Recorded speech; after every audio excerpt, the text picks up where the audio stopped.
Sony has just announced its new PlayStation Plus subscription tiers, which will be available later this year, and with the new Extra and Premium levels, you'll get access to back catalogs of many PlayStation games.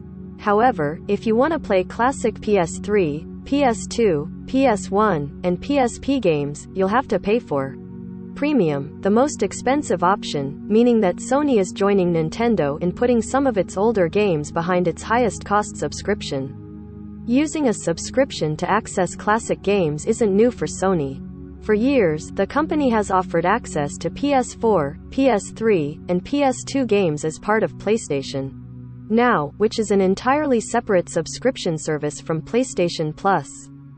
But instead of using the Plus shakeup to bring more games to the standard tier, Sony has instead decided to use classic games as a carrot to encourage players to subscribe to Premium, which will cost $17.99 per month, $49.99 for 3 months, or $119.99 per year.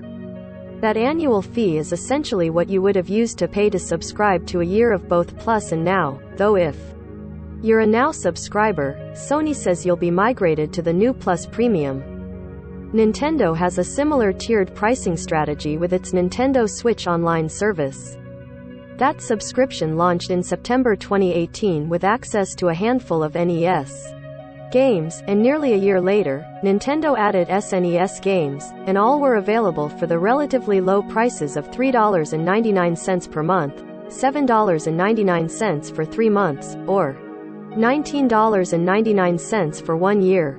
But if you want to play Nintendo's selection of N64 or Sega Genesis games on your Switch, you'll have to pay $49.99, a cost that's more than double the standard individual annual membership for an entire year of the expansion pack.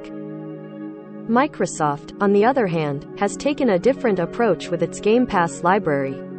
With Xbox Game Pass, you can play the same Microsoft titles on your Xbox whether you pay for the lowest tier $9.99 per month Game Pass or the more expensive $14.99 per month Xbox Game Pass Ultimate. Microsoft has also invested a lot into backward compatibility, meaning you can still access and play many older Xbox games on the Xbox Series X without needing a subscription. Related, how the new PlayStation Plus compares to Xbox Game Pass and Switch Online. Sony's PS Plus tiers complicate the simplicity of subscription services. Exacerbating potential frustrations with Sony's approach is that the company has been somewhat dismissive of the importance of its back catalog in the past. Here's PlayStation boss Jim Ryan in a 2017 interview with Time. When we've dabbled with backwards compatibility, I can say it is one of those features that is much requested, but not actually used much. That, and I was at a Gran Turismo event recently where they had PS1, PS2, PS3 and PS4 games, and the PS1 and the PS2 games, they looked ancient, like why would anybody play? Ryan acknowledged he could have been clearer in a 2021 Axios interview. The point I was trying to make, obviously not very well, was just how great the PS4 version looked and how far the series had evolved.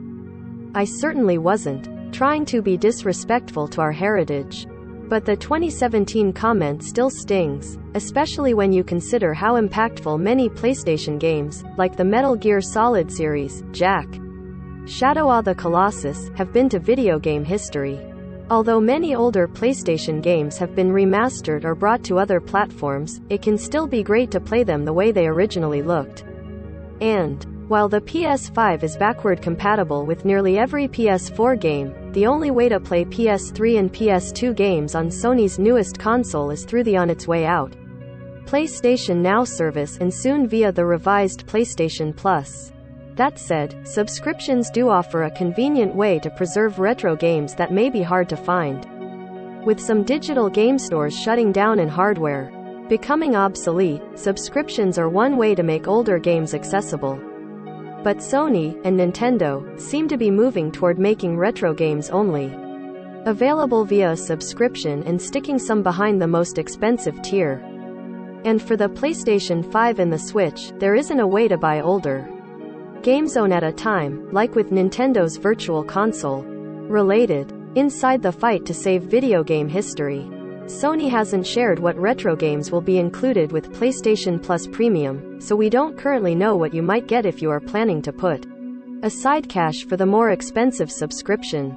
However, the company is promising that up to 340 inches games will be available on the premium tier, a far larger amount than what you can play on Nintendo Switch Online. That premium selection will also include some PS1 and PSP games, which aren't currently on PlayStation. Despite the higher cost, I'm excited to check out some classic PlayStation games, thanks to the new premium tier. But I wish there were ways to play them on my PS5. Instead of coughing up extra cash on top of what I've already paid for PlayStation Plus, or that Sony offered some in the standard tier.